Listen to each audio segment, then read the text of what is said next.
Sekjen Partai Komunis Vietnam tiba di Indonesia.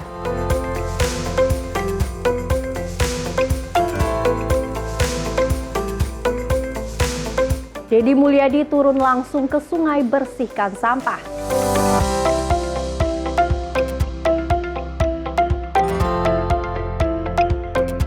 Mendagri Tito Karnavian minta Pemda perbaiki jalan yang rusak menghadapi arus mudik Lebaran.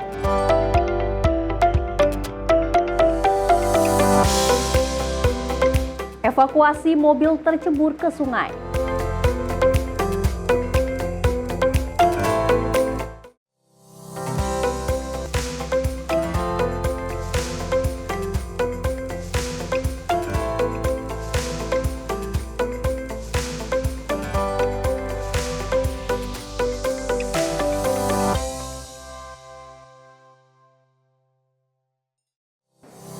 Halo, selamat pagi pemirsa. Senang sekali kami kembali hadir untuk mengisi ruang informasi Anda. Selain 4 informasi utama tadi, kami juga akan hadirkan sejumlah informasi menarik lainnya.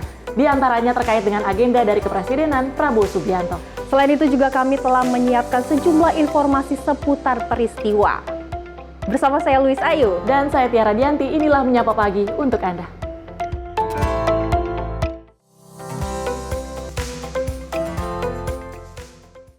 Menyapa Pagi kami awali dengan informasi Sekretaris Jenderal Partai Komunis Vietnam tiba di Pangkalan TNI AU Halim Perdana Kusuma, Jakarta pada Minggu siang 9 Maret 2025. Sekjen Partai Komunis Vietnam akan melakukan kunjungan kenegaraan ke Indonesia dari tanggal 9 hingga 11 Maret 2025 dan dijadwalkan akan bertemu dengan Presiden Prabowo Subianto. Sekretaris Jenderal Partai Komunis Vietnam Tu Lem tiba di Pangkalan TNI AU Halim Perdana Kusuma, Jakarta pada Minggu siang 9 Maret 2025 sekitar pukul 13.25 waktu Indonesia bagian Barat. Sekjen Tulam akan melakukan kunjungan kenegaraan ke Indonesia pada tanggal 9 hingga 11 Maret 2025. Saat turun dari pesawat, Sekjen Tulam disambut sejumlah pejabat tanah air, diantaranya Menteri Kelautan dan Perikanan RI Sakti Wahyu Trenggono dan Gubernur DKI Jakarta Pramono Anung. Barisan jajar dan tembakan meriam juga mewarnai penyambutan Tulam.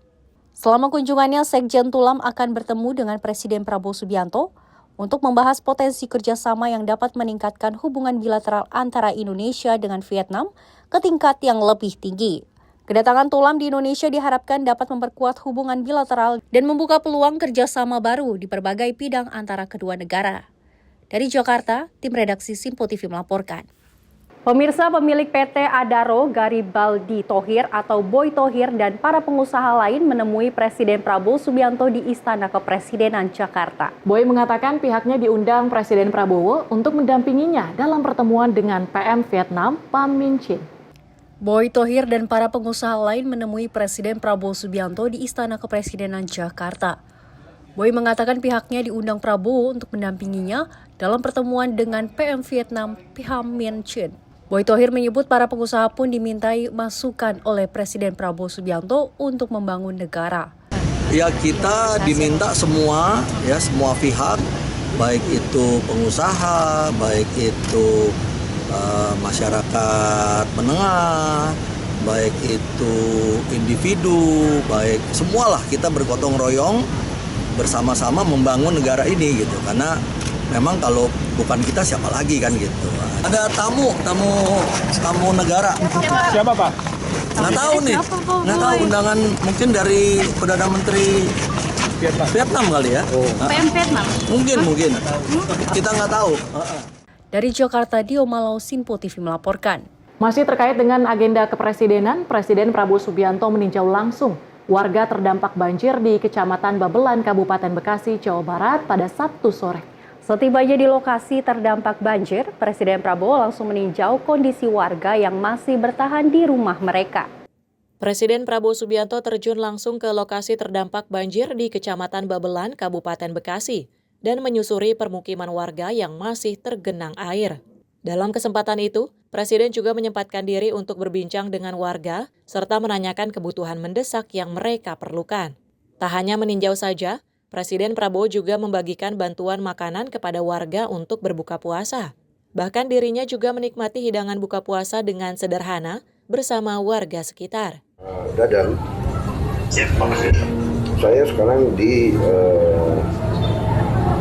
Kecamatan Babelan.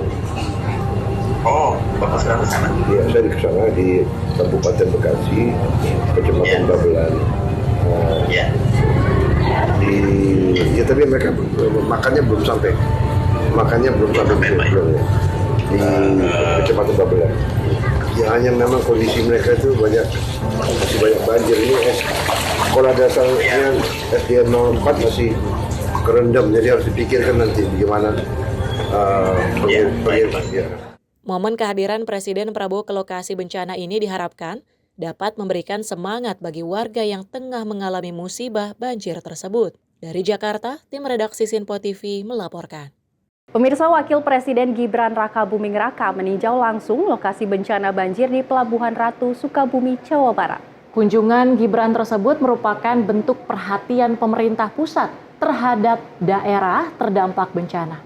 Setibanya di lokasi bencana banjir yang melanda wilayah Sukabumi, Wakil Presiden Gibran Rakabuming Raka langsung mengecek area jembatan penghubung Desa Cidadap dan Desa Loji yang terputus. Didampingi Wakil Menteri Pekerjaan Umum Diana Kusumastuti, Wapres Gibran juga meninjau kawasan terdampak banjir lainnya di terminal dan pasar semi modern Pelabuhan Ratu yang luluh lantak akibat terjangan air. Diana menyampaikan arahan Wapres yang menekankan perlunya langkah strategis dalam penanganan pasca bencana banjir yang dinilai lebih berat dibanding tahun lalu. Pak Wakil Presiden ya sangat prihatin terkait dengan hal ini dan beliau menyampaikan pertama masalah sungai itu juga harus dilakukan pengerukan sedimentasinya. Nanti kami sudah diskusi dengan Pak Bupati dan juga nanti provinsi yang akan melakukan pengerukan terhadap sungai tadi, dan nanti saya harapkan juga penduduk-penduduk yang di sekitar sepadan sungai ya jangan kembali lagi di sepadan sungai tadi. Biarkan sungai tadi kalau bisa diperlebar, ya dengan diperlebar maka jalannya air itu akan lebih leluasa, tidak mengganggu dan nantinya juga tidak berdampak kepada penduduk-penduduk yang diam di situ. Adapun salah satu fokus utama yang harus dilakukan ke depan adalah normalisasi sungai melalui pengerukan dan pengurangan sedimentasi guna memperlancar aliran air. Dari Jakarta, tim redaksi Sinpo TV melaporkan. Pemirsa, salah satu tembok rumah jebol tak kuat menahan debit air yang tinggi dari hujan deras yang mengguyur kota Depok pada Sabtu 8 Maret 2025 yang mengakibatkan satu perumahan Permata Depok di Pancoran Mas, Depok, Jawa Barat terendam banjir. Wakil Wali Kota Depok, Chandra Ramansyah langsung meninjau lokasi dan ia terkejut mengetahui fakta bahwa tembok belakang rumah warga sekaligus menjadi pembatas kali di kawasan perumahan tersebut. Hujan deras disertai angin kembali melanda Depok sejak Sabtu siang. Sejumlah kawasan di Depok terkena banjir antara lain di kawasan Rangkapan Jaya Baru, Perempatan Mampang, Pasar Musi, Grand Depok City, Jalan Juanda, Citayam, Cinangka Kedaung, Rawadenok, dan Pasir Putih. Salah satu rumah bahkan jebol akibat hujan deras. Di belakang rumah tersebut terdapat saluran air yang tidak dapat menahan derasnya hujan.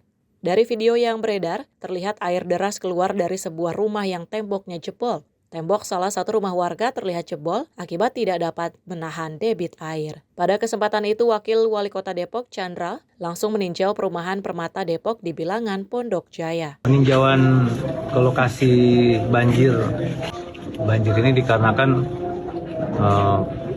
pembangunannya juga yang menurut kami ini perlu dievaluasi ya, karena ternyata tembok-tembok rumah warga menjadi pembatas dari kali yang ada di belakang. Kemudian di belakang sana juga udah terjadi, ada 2 titik longsor di sini, Pak Arga sini, Pak Arga. Ini ada Pak Arga dari PUPR, ada Bu Kepala Dinas juga ya. Nah, Damkar juga ada. Ya, kalau penanganan dari pihak Pemda sih sudah responsif ya. Tinggal bagaimana kemudian mitigasinya nih untuk malam ini, karena di titik longsor tersebut kalau memang malam ini belum bisa tertangani oleh pihak PUPR kita, kemungkinan warga yang rumahnya di pinggir bantaran kali di belakang ini harus dievakuasi, sebab kemungkinan kalau hujan lagi kemungkinan jebolnya sangat tinggi. Yang dindingnya jebol itu sudah ada korban ya, korban luka 2 orang, dijahit semua. Bapaknya juga, anaknya juga dijahit. Nah, kami berharap warga bisa memahami kondisi ini sehingga bisa mengerti bahwa memang kalau memang diperlukan evakuasi harus evakuasi malam ini juga. Jangan sampai nanti ada korban luka ataupun bahkan korban jiwa. Nah, juga pihak perumahan mungkin besok akan kami panggil ya untuk kami mau pertanyakan juga nih gimana gitu. Kita harus evaluasi karena seharusnya yang membatasi kali ini turap. Tapi ini membatasi tembok rumah warga begitu. Nah di sana juga ada lagi yang baru bikin bangunan baru juga di pinggir kali. Saya nggak tahu, nanti saya mau minta cek juga IMB-nya dan saya minta Pak Camat, Pak Lurah ya untuk melakukan pengecekan dari kecamatan, dari perizinan juga. Apabila nanti memang nggak ada, segera sebaiknya dibongkar. Saat meninjau lokasi banjir di Nilam 12, pengurus RT 005-007, Kelurahan Pondok Jaya, dan warga memberikan keterangan soal lingkungannya yang sudah lama terkena banjir. Chandra dengan tegas langsung meminta Dinas Pekerjaan Umum dan Penataan Ruang Depok yang ikut mendampinginya untuk segera mengatasinya. Chandra menjelaskan mayoritas luapan air itu terjadi karena banyaknya lekukan saluran air terhalang sampah sehingga air meluber.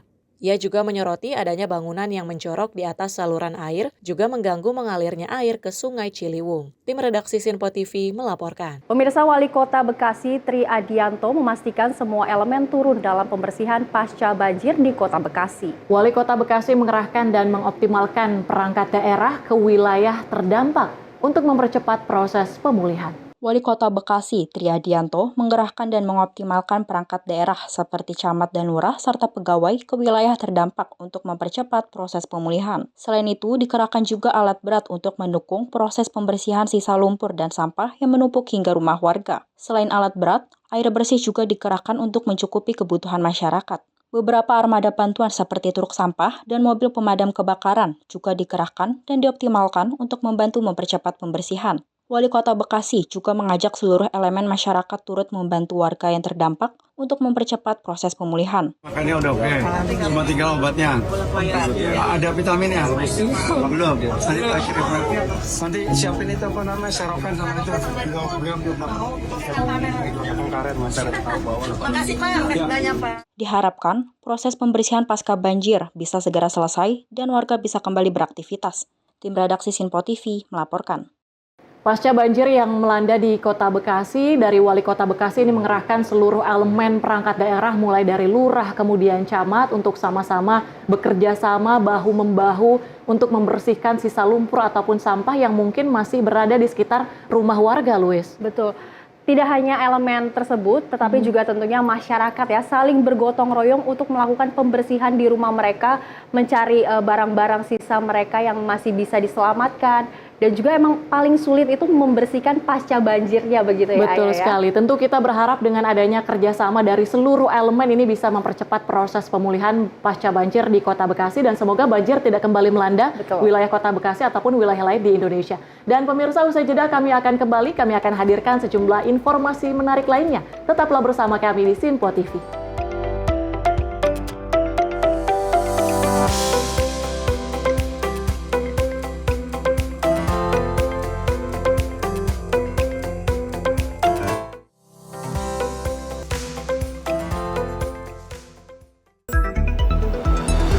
Jadilah yang pertama mengetahui perkembangan terkini seputar informasi dari lembaga parlemen. Punya data nasional, tidak ada satupun backup berarti kan? Tiba-tiba ada putusan yang nggak masuk akal dan seperti ini gitu. Kita biarkan rekomendasi kepada KPK, periksa!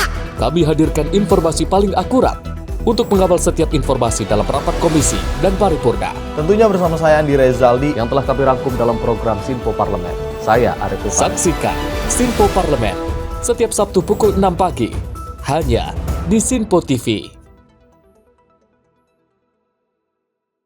Halo, selamat pagi pemirsa Sinpo TV. Selamat pagi Andi. Selamat pagi Ves. Beragam informasi terbaru hadir menemani Anda sebelum memulai hari.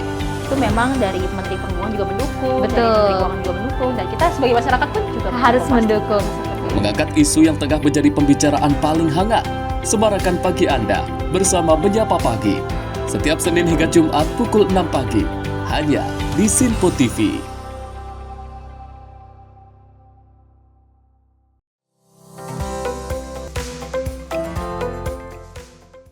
Terima Terima kasih pemirsa, masih tetap bersama kami di Menyapa Pagi dan informasi kami lanjutkan.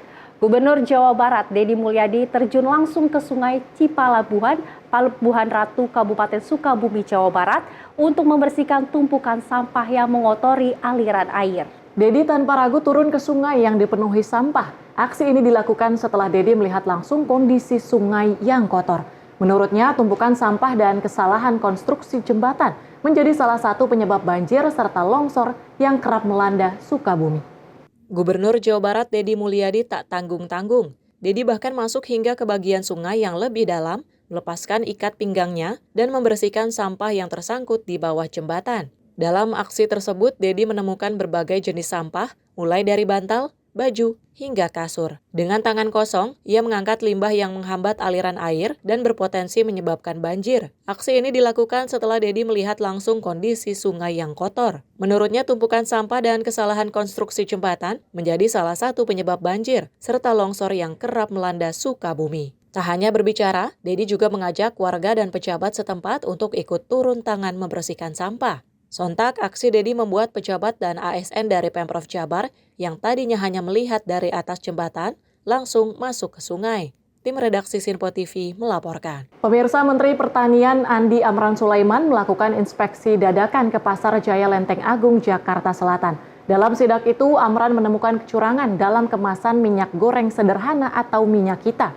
Dalam temuannya, minyak kita yang seharusnya dijual 1 liter, namun hanya 750 hingga 800 ml. Dan para pedagang juga menjual minyak kita di atas harga eceran tertinggi atau HET yang seharusnya 15.700 per liter tetapi dijual dengan harga 18.000 per liter.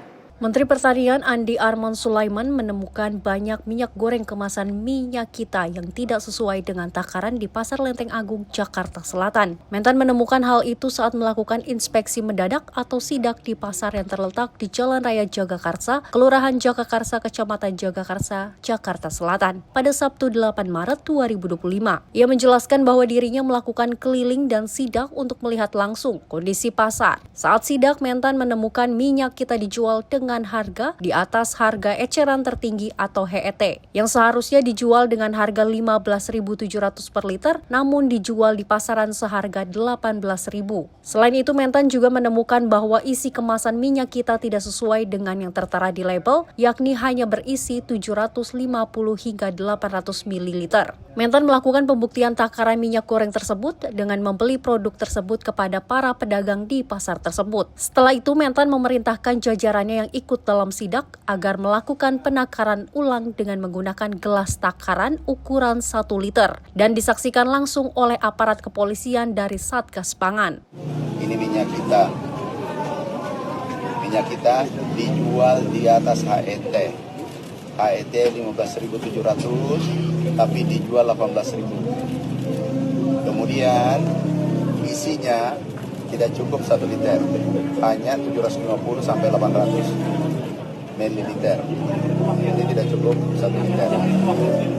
Ini kita di bulan suci Ramadan mencari pahala, sibuk mencari pahala, tapi saudara kita ini mencetak dosa di bulan suci Ramadan. Ia mengungkapkan kekecewaannya karena temuan tersebut terjadi di bulan suci Ramadan saat umat Islam sedang berfokus menjalankan ibadah puasa. Mentan menegaskan bahwa perusahaan yang melakukan tersebut harus diproses jika terbukti melakukan pelanggaran. Menurut Mentan, praktik itu sangat merugikan rakyat Indonesia, terutama masyarakat yang sedang menjalankan ibadah puasa. Dia juga menegaskan bahwa tindakan itu tidak hanya merugikan saat puasa tetapi juga di luar ibadah puasa. Lebih lanjut, Mentan mengungkapkan bahwa pihaknya telah berkoordinasi dengan Menteri Perdagangan Budi Santoso dan Kabareskrim Polri termasuk Satgas Pangan untuk menindaklanjuti temuan tersebut. Mentan menegaskan bahwa jika terbukti bersalah, produsen minyak kita akan dipidanakan dan pabrik mereka akan ditutup. Tim redaksi Sinpo TV melaporkan.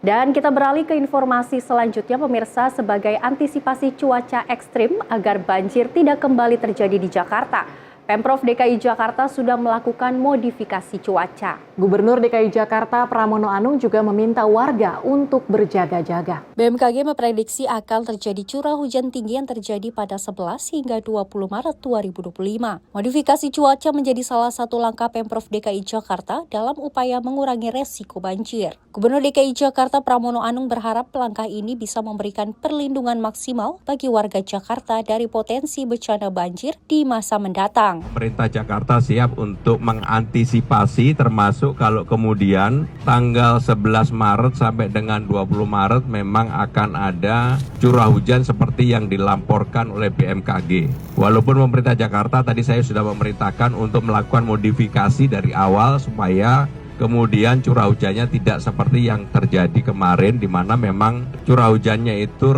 ada yang bahkan sampai di atas 200. Dan kalau itu terjadi, kemungkinan besar akan terjadi banjir. Lebih lanjut, Pramono menyatakan Pemprov DKI Jakarta tetap akan melakukan pengerukan. Selain itu, normalisasi juga akan dilanjutkan. Dari Jakarta, tim redaksi Simpo TV melaporkan. Menjelang periode arus mudik Lebaran pada 21 Maret hingga 11 April, PT KAI Lingkup Daop 1 Jakarta memastikan sisa tiket KA jarak jauh tersisa 49%. Penjualan tiket KAI ini telah habis terjual dengan angka 500.000 tempat duduk atau 51% total yang disediakan. Manajer Humas Kereta Api Indonesia Iksvan Henry Wintoko memastikan masyarakat tidak perlu khawatir apabila hendak memanfaatkan momentum mudik Lebaran menggunakan moda transportasi kereta api, karena hingga kini masih tersisa 49% dari total kursi yang disediakan. Iksvan memaparkan, 500.000 kursi dengan presentasi 51% telah habis terjual. Setiap harinya 83 perjalanan KA jarak jauh ditempuh dengan 44.000 kursi disediakan bagi para calon penumpang kereta. Secara data, stasiun Pasar Senen menjadi lokasi keberangkatan terbesar di wilayah Daop 1 Jakarta. Puncak arus mudik di lingkup moda transportasi KAI sendiri diproyeksikan terjadi pada 2 jadwal, yakni stasiun Pasar Gambir pada 28 hingga 29 Maret, sedangkan Pasar Senen lebih panjang, yaitu 24 hingga 30 Maret.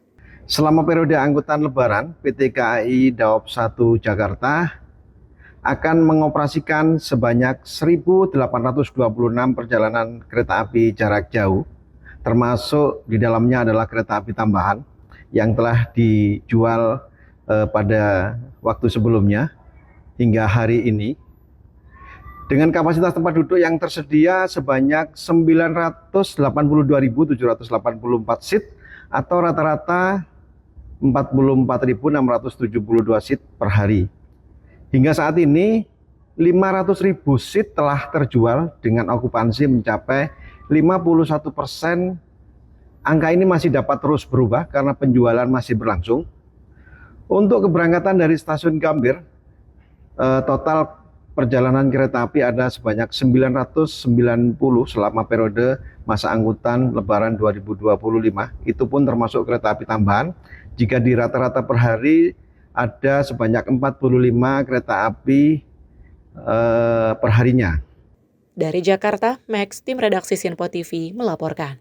Kita beralih ke informasi selanjutnya, pemirsa. Sejumlah pelajar diamankan tim patroli perintis presisi Polri Jakarta Pusat karena mengganggu ketertiban di kawasan Monas. Mereka kedapatan menyalakan petasan dan membawa bambu dengan bendera saat berkendara. Tindakan ini sesuai dengan maklumat Kapolda Metro Jaya yang melarang konvoi bermain petasan dan berkerumun dengan potensi gangguan keamanan. Polisi mengimbau masyarakat untuk tetap mematuhi aturan demi ketertiban bersama. Sejumlah pelajar diamankan tim patroli perintis presisi Polres Metro Jakarta Pusat pada Sabtu sore. Mereka diduga mengganggu ketertiban di sepanjang Jalan Medan Merdeka Selatan, tepatnya di depan Balai Kota Pemprov DKI Jakarta. Polisi menangkap mereka setelah melakukan pengejaran karena kedapatan menyalakan petasan serta membawa bambu dengan bendera saat berkendara. Tindakan ini merupakan bagian dari penegakan maklumat Kapolda Metro Jaya yang melarang konvoi, penggunaan petasan, serta aktivitas yang dapat mengganggu ketertiban, terutama menjelang bulan Ramadan. Polisi menegaskan bahwa pelanggaran terhadap aturan ini dapat dikenakan sanksi sesuai KUHP yang berlaku. Masyarakat diimbau untuk tetap mematuhi aturan dan tidak melakukan tindakan yang dapat mengganggu ketertiban umum.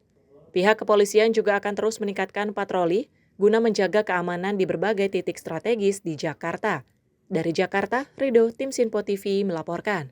Kita beralih ke informasi selanjutnya. Menteri Kehutanan RI Raja Juli Antoni bertemu dengan Ketua Ombudsman RI Muhammad Najih beserta jajaran. Pertemuan tersebut membahas tata kelola administrasi di lingkungan Kementerian Kehutanan. Melalui video yang dibagikan di akun sosial media Instagram @raja_antoni, Menteri Kehutanan RI Raja Juli Antoni bersama Wakil Menteri Kehutanan RI Sulaiman Umar menerima kunjungan Ketua Ombudsman RI Muhammad Najih beserta jajaran. Pertemuan tersebut membahas tata kelola administrasi di lingkungan Kementerian Kehutanan. Menhub menyatakan akan membangun koordinasi dan komunikasi yang lebih baik dengan Ombudsman. Dari kami tujuannya adalah silaturahim dan koordinasi. Dari Jakarta, tim redaksi Sinpo TV melaporkan.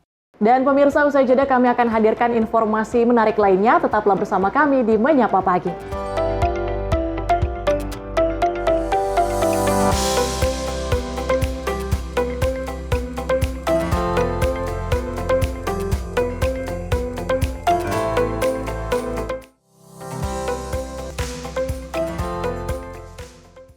Halo pemirsa, kami kembali hadir dengan sejumlah informasi yang kami himpun dari berbagai penjuru dunia. Rangkaian informasi yang membuat akhir pekan Anda begitu bermakna. Sebuah kelompok di Afrika Selatan memberikan layanan pertunjukan film dengan tenaga surya. Berita yang menjadi sorotan media dari dalam dan luar negeri.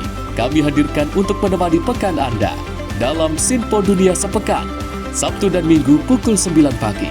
Hanya di Sinpo TV. Pemirsa, Sinpo TV kembali hadir menemani Anda dengan berbagai informasi yang telah kami rangkum dalam sepekan. Sajian lengkap informasi sepekan kami hadirkan untuk Anda. Badan Legislasi DPR menemui masa unjuk rasa di depan gedung DPR RI Senayan, Jakarta. Menemani akhir pekan Anda bersama keluarga dengan rangkuman berita menyeluruh dalam Sinpo Sepekan. Setiap minggu pukul 6 pagi. Hanya di Sinpo TV.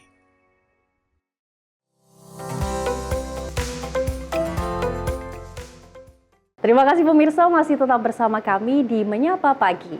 Anggota DPR RI, fraksi Gerindra Rahayu Saraswati Joyohadikusumo mengapresiasi Partai Nasdem yang secara rutin menggelar kegiatan bedah buku setiap hari Jumat. Rahayu menyebut kegiatan bedah buku sebagai salah satu upaya untuk meningkatkan minat literasi masyarakat Indonesia.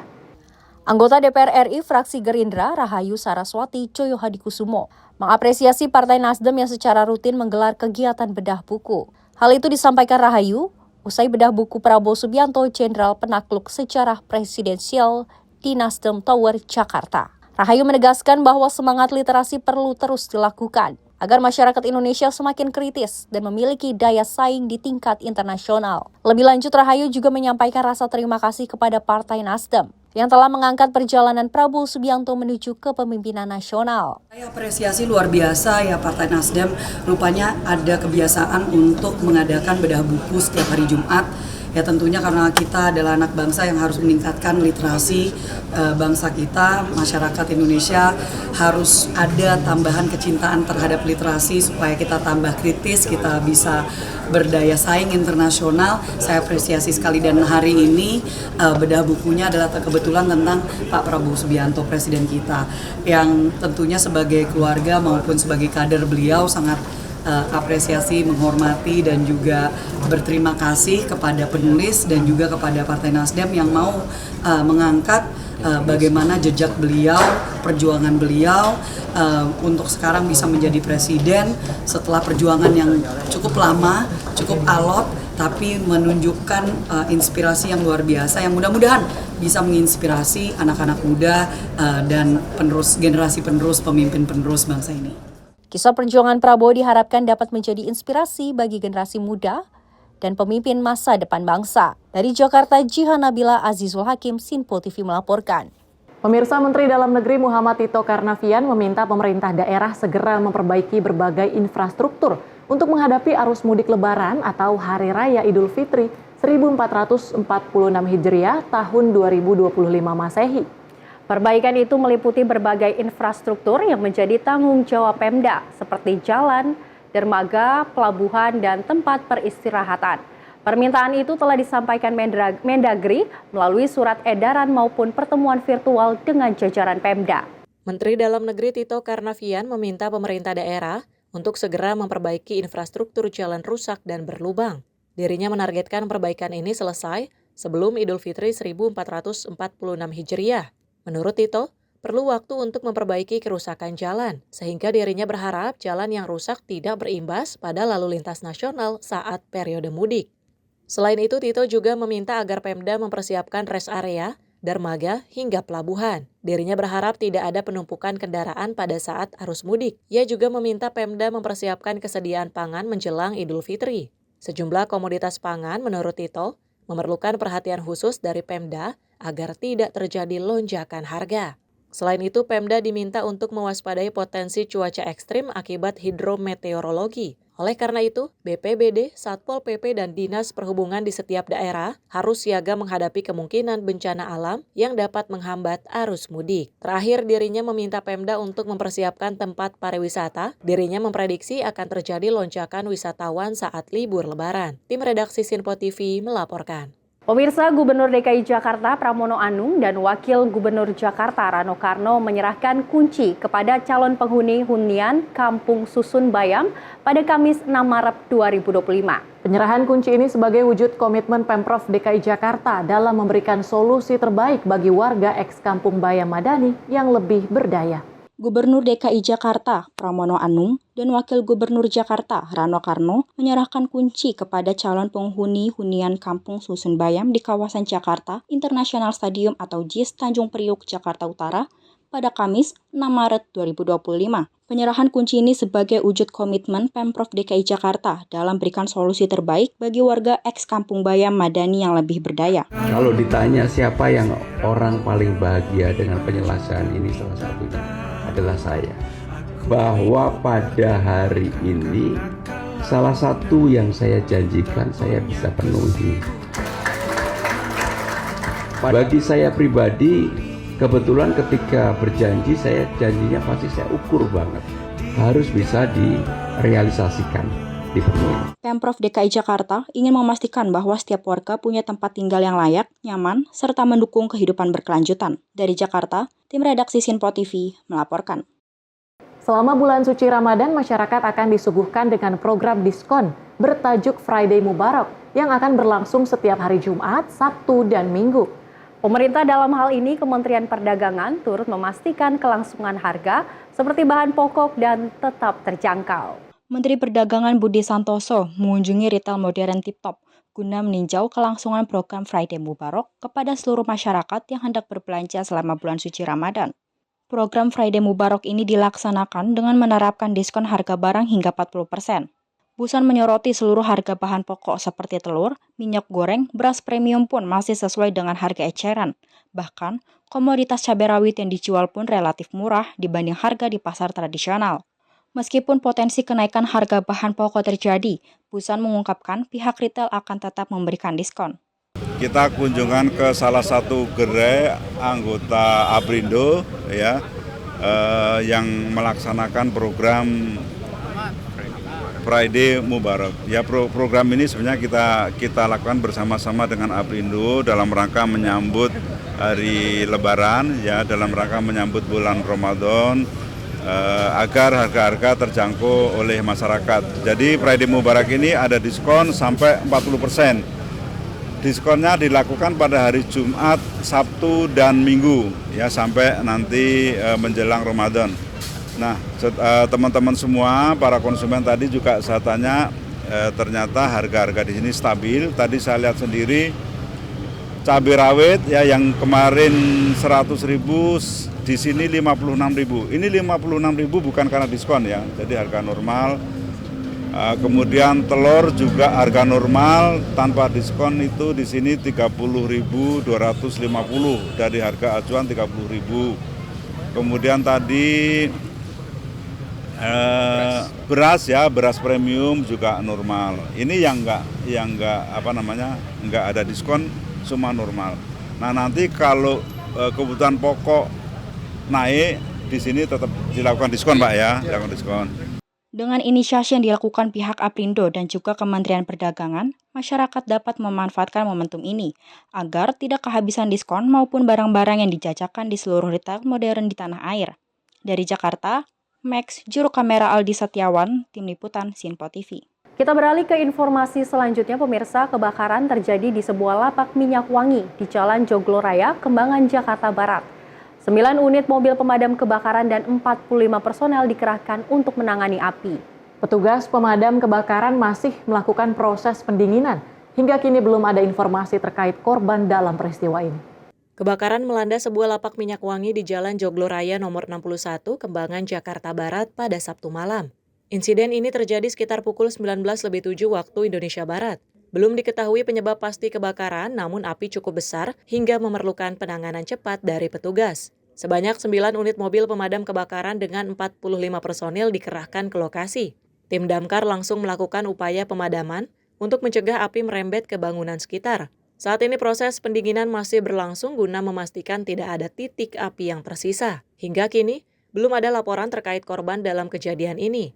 Petugas masih melakukan penyelidikan terkait penyebab kebakaran serta total kerugian yang ditimbulkan. Dari Jakarta, Rido, Tim Sinpo TV melaporkan. Pemirsa, Resmo Polda Metro Jaya berhasil menangkap 2 pelaku penggelapan barang yang dilakukan melalui jasa ekspedisi di Bekasi. Kasus ini mencuat setelah korban melaporkan barang yang dikirim melalui aplikasi pengiriman tidak sampai ke lokasi tujuan. Dan hingga korban mengalami kerugian mencapai 350 juta rupiah. Melalui unggahan akun Instagram @warungjurnalis pada Sabtu 8 Maret 2025, jajaran Subdit Resmob Ditreskrimum Polda Metro Jaya berhasil menangkap sopir ekspedisi barang yang melakukan penggelapan barang milik konsumennya. Akibatnya, korban merugi hingga ratusan juta rupiah. Kasus ini diketahui tengah viral di media sosial, salah satunya diposting oleh akun Instagram wargajakarta.id. Dalam postingannya, tampak video menampilkan proses loading barang yang dilakukan oleh para pelaku. Barang yang digelapkan oleh pelaku bukanlah barang biasa, melainkan perlengkapan pameran berharga tinggi. Salah satunya adalah layar Idea Hub yang seharusnya digunakan dalam sebuah acara pameran. Selain itu, sejumlah barang lain juga turut digelapkan. Total kerugian yang dialami korban diperkirakan mencapai 350 juta rupiah. Modus operandi para pelaku adalah dengan menawarkan jasa pengiriman melalui aplikasi, lalu membawa barang milik korban. Namun, alih-alih mengantarkannya sesuai tujuan, pelaku justru menghilang dan tidak memberikan kabar kepada korban. Hal ini membuat korban curiga dan segera melaporkan kejadian tersebut kepada pihak kepolisian. Setelah melakukan penyelidikan, unit Resmo Polda Metro Jaya berhasil mengidentifikasi dan menangkap kedua pelaku. Barang bukti berupa beberapa barang yang digelapkan juga telah diamankan oleh polisi. Saat ini kedua tersangka masih menjalani pemeriksaan lebih lanjut untuk mengungkap kemungkinan adanya jaringan kejahatan yang lebih luas. Tim redaksi Sinpo TV melaporkan. Pemirsa, Wagub Rano Karno kunjungi Museum Wayang Kota Tua. Selengkapnya usai jeda, tetap di Menyapa Pagi.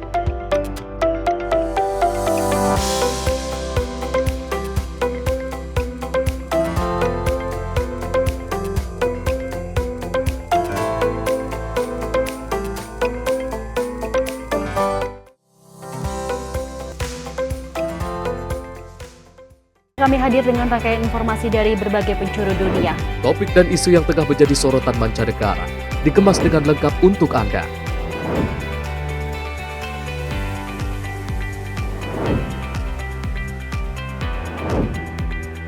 Peristiwa penting yang terjadi dari berbagai belahan dunia kini hadir dalam Sinpo Dunia setiap Senin hingga Jumat pukul 7:30 malam hanya di Sinpo TV. Halo, selamat malam pemirsa. Senang sekali rasanya kami mengisi ruang informasi Anda. Akhiri aktivitas Anda dengan rangkuman perkembangan peristiwa yang terjadi sepanjang hari. Sebelumnya kita saksikan ada sekitar 3.000 tamu undangan, sementara di Ibu Kota Nusantara ini ada sekitar 2.000 tamu undangan. Rangkaian informasi nasional dan mancanegara dirangkum sebagai penutup hari dalam Menyapa Malam. Setiap Senin hingga Jumat pukul 8 malam, hanya di Sinpo TV.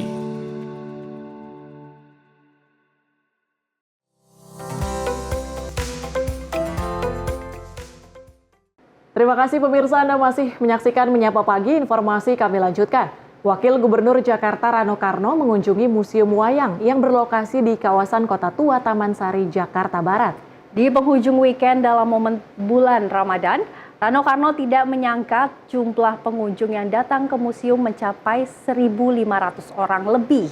Wakil Gubernur Jakarta Rano Karno atau yang biasa akrab disapa Bang Dul, Sabtu sore mendatangi Museum Wayang di kawasan wisata bersejarah Kota Tua, Taman Sari, Jakarta Barat. Di penghujung weekend hari ini, dalam kunjungannya tersebut Bang Dul berkesempatan melihat apa yang ada di Museum Wayang dengan ditemani pemandu yang mengenalkan silsilah dan sejarah dari wayang itu sendiri. Menurut keterangan Wagub Jakarta Rano Karno, Museum Wayang adalah salah satu museum yang telah direvitalisasi Pemprov Jakarta, di mana saat ini museum tersebut terlihat lebih modern, imersif, dan atraktif, tanpa menghilangkan orisinalitas dan estetika dari sejarah museumnya itu sendiri. Pasti ini kunjungan saya pertama ke sini, ke Museum Wayang, tapi memang Museum Wayang ini saya udah lama lihat. Lihatnya adalah bukan di sini, lihatnya melalui medsos.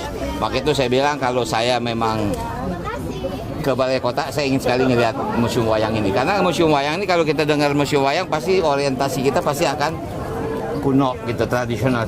Sementara di sini imersif ya, atraktif. Nah, itu yang mempunyai nilai plus ya. Saya jujur agak surprise juga tadi. Saya tanyakan begitu saya masuk, udah berapa jumlah kunjungan hari ini? 100 lebih Pak, 200 lebih Pak. Ternyata kunjungan harian saja bisa 1.500. Itu luar biasa bagi saya. Nah sehingga jujur aja, dalam tanda kutip mereka juga kewalahan kadang-kadang di weekend. Nah itulah menandakan bahwa kita punya tempat studi tour yang memang wajib kita kunjungi. Saya sangat setuju kalau anak-anak kita mau studi tour ke Jakarta, yuk kita datang memang yang bisa memberikan edukasi gitu loh. Nah jadi sekali lagi saya surprise. Ya saya mohon, yuk anak-anak Jakarta kita berkunjung ke museum, di sini ada Museum Wayang, pasti asik. Kita akan tahu sejarah tentang perwayangan dari mulai tahun ke tahun, material apa yang dipakai, dan pasti ada pementasan wayang yang memang dibuat oleh anak-anak itu sendiri. Jadi intinya sebetulnya itu. Gimana? Sama bulan puasa ini ada peningkatan jumlah pengunjung? Iya, makanya tadi saya pertama kali masuk, yang saya tanya hari ini berapa? Jujur loh, saya pikir tadi cuma 100-200 lebih Pak. Bahkan ya maaf, ada tolak ukur misalnya. Pak, jadi gini, kita kan kerjasama dengan sebuah bank. Bank itu cuman memplotting itu nggak lebih dari, maaf nih kalau misalnya nominal sekian puluh juta. Itu untuk sekian lama dan untuk 10 museum. Ternyata dari satu museum saja lebih. Nah saya bilang ini mesti dibaca kan, artinya itu ditambah kapasitasnya. Karena kan masuk sini kan pasti dengan sistem kan, dengan online lah istilahnya. Itu sebetulnya menjadi tolak ukur bahwa tempat kunjungan itu menjadi tempat yang menjadi favorit. Nah itu kalau disetting pasti lebih asik gitu loh. Sementara di sisi lain, di penghujung weekend hari ini, di momentum bulan Ramadan, orang nomor 2 di Jakarta tersebut juga tak menyangka jumlah pengunjung yang mendatangi museum ini mencapai 1.500 orang lebih. Dari Jakarta, tim kontributor Sinpo TV melaporkan. Pemirsa, sebuah aksi pencurian handphone di Masjid Nurul Yakin, Kota Tangerang terekam CCTV. Dalam rekaman, pelaku menggunakan kaos oranye tampak mengambil handphone milik seseorang yang sedang tertidur. Kejadian ini berlangsung pada Minggu pagi sekitar pukul 7:12 waktu Indonesia Barat. Pelaku dengan cepat melancarkan aksinya tanpa kesulitan berarti. Polisi kini tengah menyelidiki kasus ini dan mengimbau masyarakat untuk lebih waspada. Aksi pencurian handphone terjadi di Masjid Nurul Yakin, Kota Tangerang pada Minggu pagi. Kejadian yang terekam CCTV ini menunjukkan seorang pria mengenakan kaos orange memasuki ruang masjid. Ia memperhatikan seorang jamaah yang tertidur dengan handphone tergeletak di dekatnya.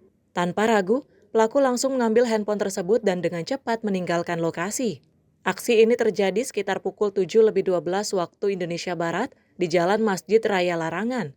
Hingga saat ini belum ada informasi mengenai identitas pelaku maupun keberadaannya. Polisi kini tengah menyelidiki kasus ini dengan memeriksa rekaman CCTV dan mengumpulkan keterangan saksi. Masyarakat diimbau untuk lebih berhati-hati saat berada di tempat umum, terutama saat membawa barang berharga. Dari Jakarta, Rido, tim Sinpo TV melaporkan.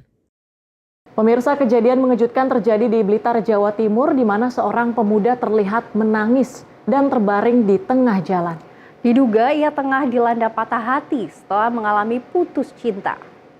Seorang pemuda di Blitar, Jawa Timur menarik perhatian publik setelah terlihat tiduran di tengah jalan sambil menangis. Kejadian ini terjadi di utara Terminal Patria dan diduga kuat disebabkan oleh patah hati akibat putus cinta. Video yang merekam momen tersebut menjadi viral di media sosial, memicu beragam komentar dari netizen.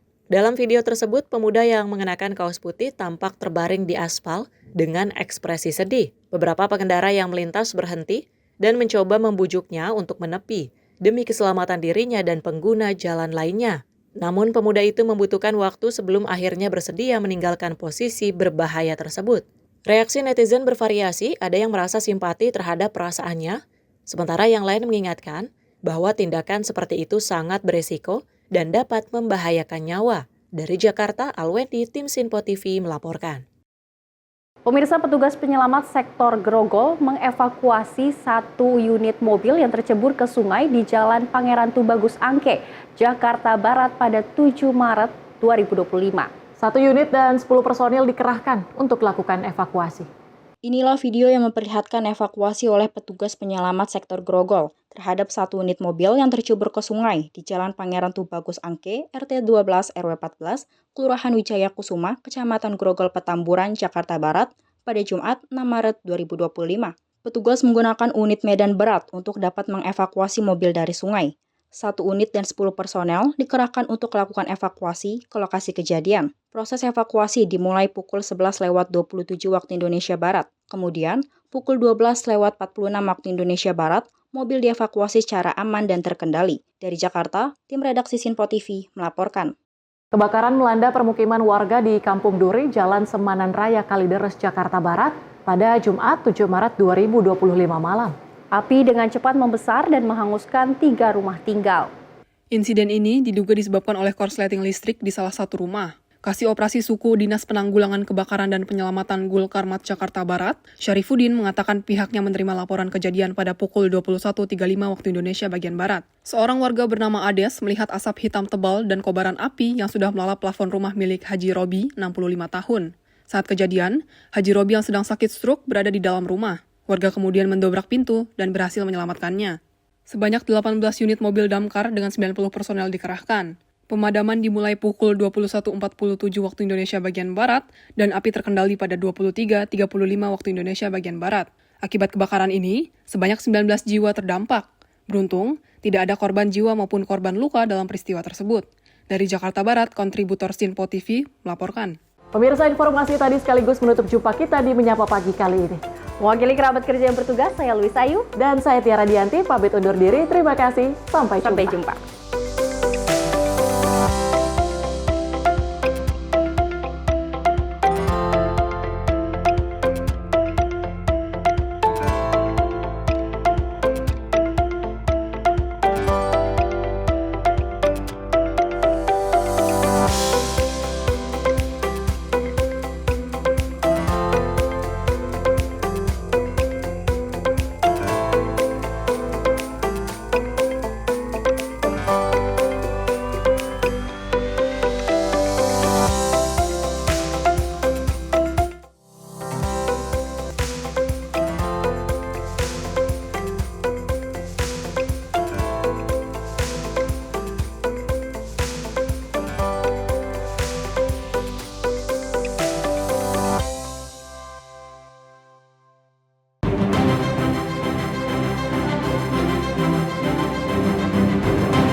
Sinpo TV, News, Sport, Entertainment.